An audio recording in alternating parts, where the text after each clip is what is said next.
You've probably felt it already. It starts with a harmless comment from your parents about throwing money away on rent. Then you scroll past another friend's post, a new house, big smile, caption about finally being an adult. And somewhere in between, a real estate agent reminds you that rates might change and inventory never stays cheap for long. It creates this quiet pressure, the sense that if you're not buying, you're falling behind. But when you slow down and look at recent housing forecasts for 2025 to 2026, a different picture starts to emerge. Price growth has cooled in many markets. Wage growth, in some cases, has caught up. Mortgage rates remain elevated compared to the last cycle. None of this means buying is bad, and it definitely doesn't mean renting is always better, but it does raise a serious question that almost nobody wants to walk through carefully. What if, in this part of the cycle, the math isn't as one-sided as we've been told? Today, we're not doing hot takes or headlines. We're running the numbers slowly, honestly, to see when buying builds wealth and when waiting quietly does something smarter. Picture this. You're 32. You've been the responsible one.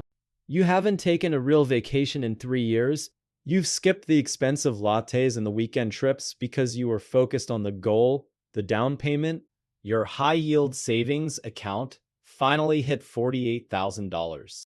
It felt like a mountain when you started, but now that you're looking at a medium-priced home in a decent neighborhood for $425,000, that mountain feels like a molehill. You're running the numbers for the 100th time, staring at a 6.5% interest rate. Your gut is screaming that something doesn't add up, but the world is screaming that you're wasting time. If you're the person currently sitting at your kitchen table at 11 p.m., staring at an Excel spreadsheet, and wondering why the dream feels like a financial prison, you're not alone. You're part of a small group of people actually willing to look at the math instead of the marketing. If you're committed to making financial decisions based on logic rather than social pressure, click that subscribe button. I only share content for people who value their net worth more than their neighbors' opinions. I'll be honest, I spent way more time than I'd like to admit digging through 2026 Redfin forecasts and historical tax data just to see if I was the crazy one. I wanted to know if my skepticism about the renting is failing narrative was just a personal bias or a mathematical reality. What I found was a system so tilted against the modern buyer that it would make a casino owner blush. Let's address the elephant in the room. People love to say renting is throwing money away. It's the ultimate financial conversation stopper. It sounds so logical on the surface. You give money to a landlord and you never see it again. Poof, gone. But here is the deadpan truth that your real estate agent conveniently forgets to mention. Owning a home is also a black hole of disappearing cash. You're just throwing your money at different people. Instead of a landlord, you're throwing it at the government, the bank, and the local plumber who charges $200 just to ring your doorbell. We've been sold a version of homeownership that only focuses on equity. But equity is the shiny object used to distract you from the 3 giant holes in your pocket. Let's break down where your money actually goes when you own a property. Because in 2026, the cost of just standing in your own living room has never been higher. First, let's talk about property taxes. You own the house, right? Wrong.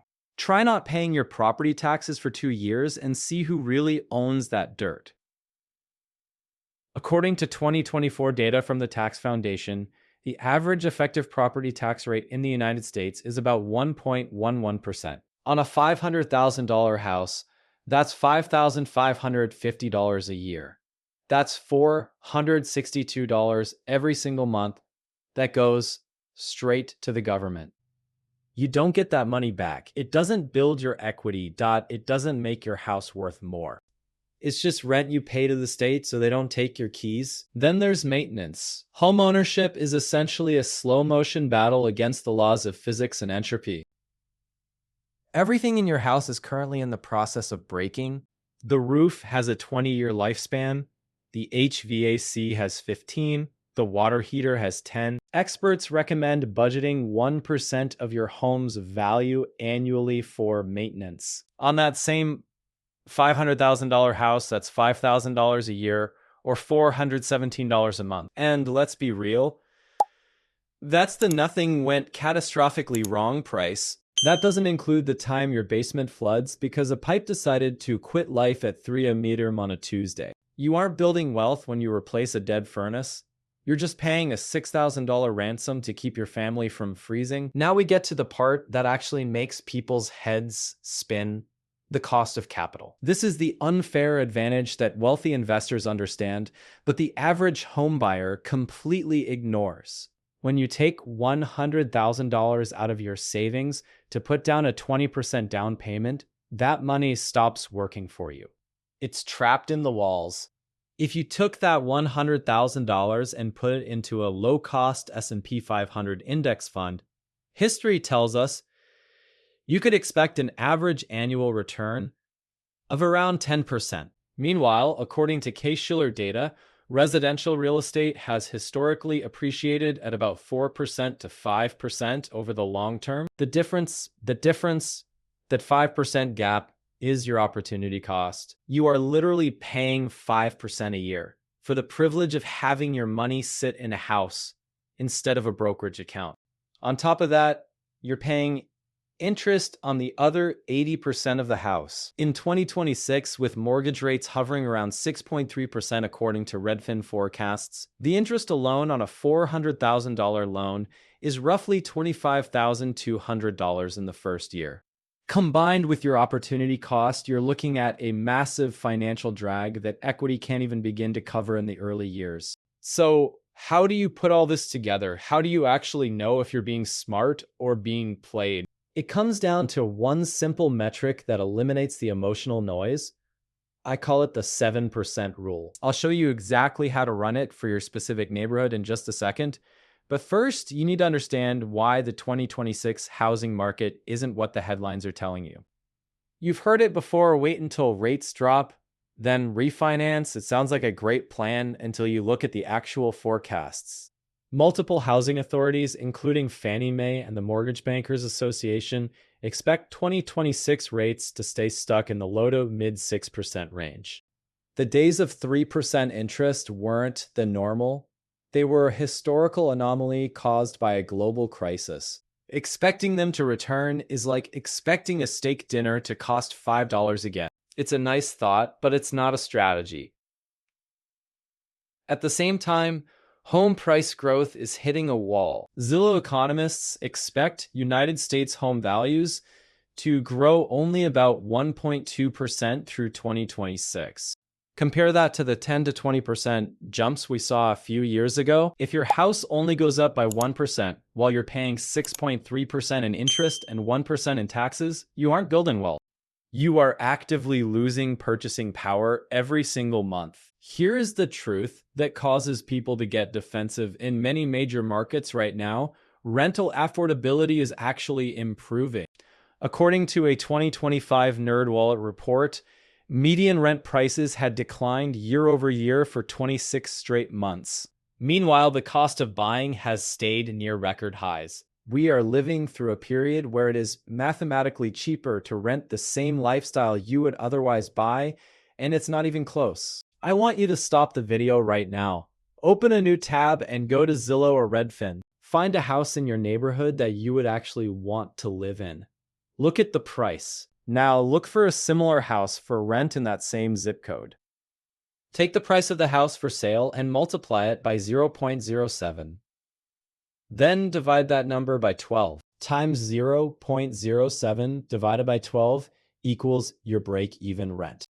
If you can rent a similar house for less than that number, you are literally losing money by buying.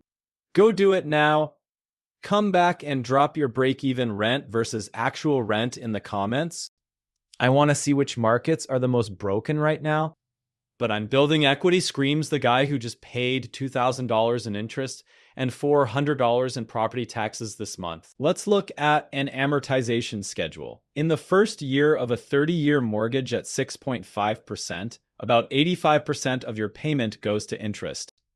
You're building equity at the speed of a snail in peanut butter. Meanwhile, the renter who took the $100,000 down payment and put it in the market is building liquid wealth that they can actually spend or move. Some people say they buy because they aren't disciplined enough to save otherwise. They call it forced savings. That's like saying you bought a $50,000 treadmill because you're too lazy to walk outside. It's an incredibly expensive solution to a simple behavioral problem.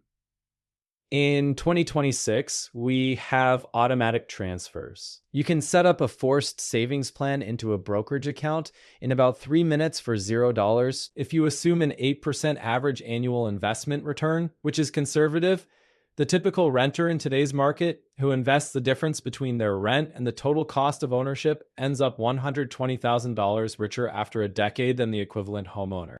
$120,000. That is a college education. That is a decade of early retirement. That is the price of following the American dream blindly without doing the math. Look, I'm not saying you should never buy. I'm saying don't buy because you're afraid of a cliche. Buying makes sense if you can check these 4 boxes. 1. The 10-year rule, you are 100% certain you will stay in that house for a decade. Transaction costs, 6% to the agents, plus closing costs, will destroy your equity if you move in 3 to 5 years. 2. The 30% down payment, if you can put down 30% or 40%, you slash the mortgage interest and the cost of capital starts to shift in your favor. 3. The 7% rule wins. You've run the math and the cost of owning is actually lower than the cost of renting a similar place. This is rare in 2026, but it happens in specific Midwest and Southern markets. 4.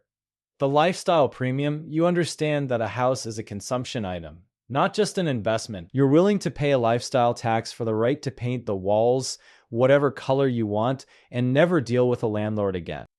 The person telling you that renting is throwing money away is usually someone who hasn't looked at a spreadsheet since 1995, or there's someone who gets a commission when you sign those papers. Don't let their lack of math become your financial crisis. Run your 7% calculation. Trust your gut. And if the numbers say rent, rent with pride and invest the rest. Share this video with one person who is currently being pressured to buy a house they can't afford. You might just save them $120,000. Your home is where you live. Your brokerage account is where you get rich. Don't confuse the two. Now, get out of here and go run those numbers. Your bank account will thank you. I'll see you in the next one.